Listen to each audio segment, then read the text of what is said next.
coverage. But before you do, portable.tv/download. You'll get sneak peeks to upcoming releases, exclusive content, a one-of-a-kind app experience you cannot get anywhere else. And now to the video you've been waiting for. We begin this hour following the coronavirus and its spread around the globe. Now, health officials are now warning it could be even much more contagious than initially thought. According to the latest estimates, 100,000 people may already be infected with the disease that has now reached the United States and into Canada. RT's Alex Mihailovich joined us from Toronto with the latest. Alex, the coronavirus, which by all accounts originated in China, has now reached North America. What can you tell us about it? Well, we've seen 81 deaths in China, as well as 3,000 confirmed cases. So in China, they basically put down a travel ban to get people to stop moving around and spreading the virus. With the number of 100,000 that you mentioned off the top. Now, a lot of people that carry the virus, and this is what experts believe, are not showing signs of it. So they're saying as many as 100,000 people worldwide could be carrying the virus at this time. So let's talk about the virus itself for a little bit, just to break down what it's all about. Now, it originated in the city of Wuhan in China, as we know. It belongs to the same family as things like the common cold, but all the way to other sicknesses like SARS and the really heavy flu. And it can be blamed for deaths, as we've seen. 81 people died so far. Now, viruses like this are known to start in animals and then transfer over to human beings. Now, when we say animals, you got to think about a place like Wuhan in China. They're saying that it's very possible it started in a seafood market there that also sells wildlife species, including snakes. Some experts are saying that it actually, this virus looks like it comes from snakes. And those conditions in some of these markets are absolutely deplorable. You've probably seen pictures of those cages with 10 animals stuck in a little cage. So the ability for disease to spread is it's very likely, and especially in a situation like that it can spread much faster than in other situations, obviously. So again, as I mentioned, this virus itself, it could be something that, you could get a fever from it. It could seem like you have a cold, but that could go all the way to pneumonia, SARS, a kidney failure, and even death. Now, there have been confirmed cases around the globe. Places like Australia, France, Japan, Malaysia, Nepal, Singapore, South Korea, Taiwan, Thailand, and Vietnam. Now, as for the United States, the CDC says there are 5 confirmed cases at this time, and it is preparing for a pandemic, but it has its fingers crossed, basically, that it won't get to that point. 110 people are being monitored right now across the United States in 26 states. So the CDC is on it at this point. And in Canada, there are 2 confirmed cases so far. Both of them are here where I am in the province of Ontario. Now, Alex, I don't want to downplay the seriousness of this, but this comes at a time of cold and flus. Flu's very rampant right now, and it's sort of the same sort of symptoms going into it. And every year it seems like we have some sort of pandemic that's going to end mankind as we know it. That being said, it's almost like the way that we don't have these spread is because we try to take care of them. We have better processes in place to make sure that it doesn't spread here in the United States. Now, let's talk about what Canada and Canadian authorities are doing approaching this outbreak in that country.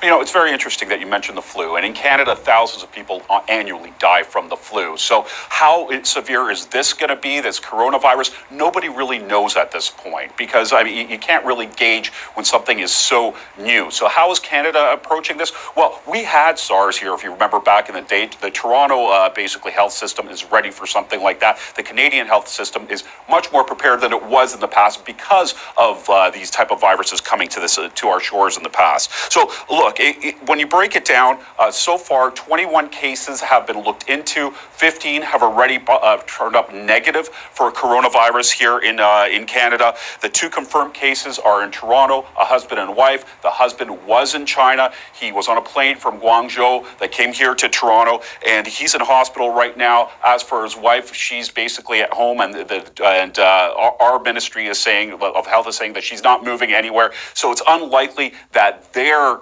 coronavirus cases will spread to anyone else. But officials are taking precautions. And here's Canada's Chief Public Health Officer. This is Theresa Tam.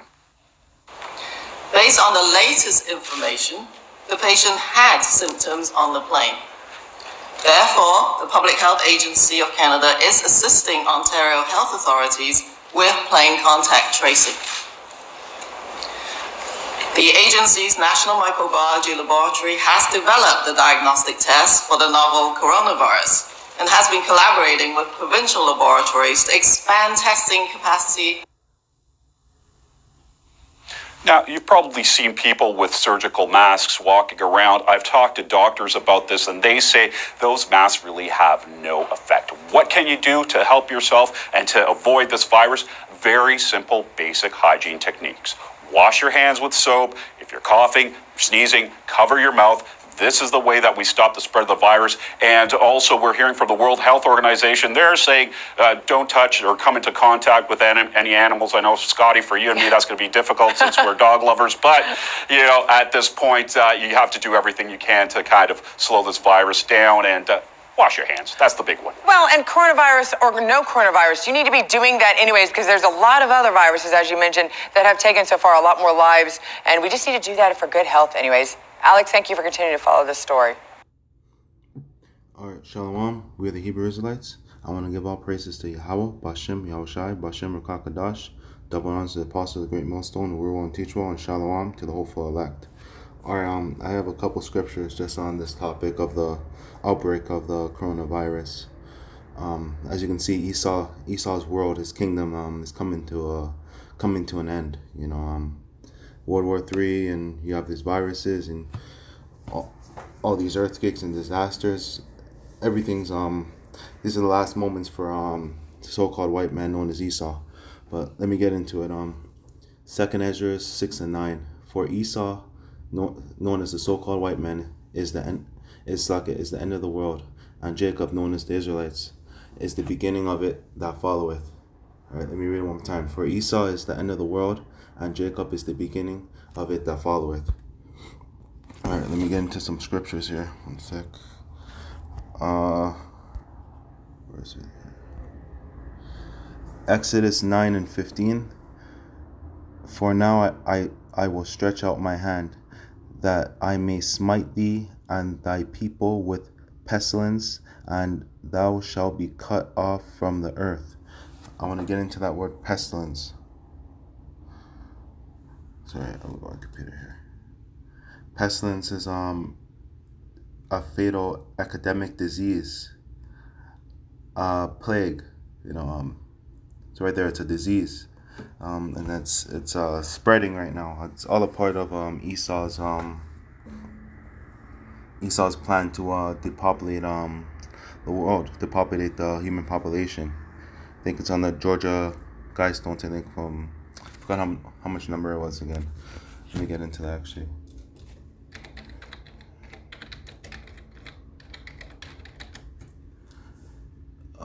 Decrease. Bear with me 1 second.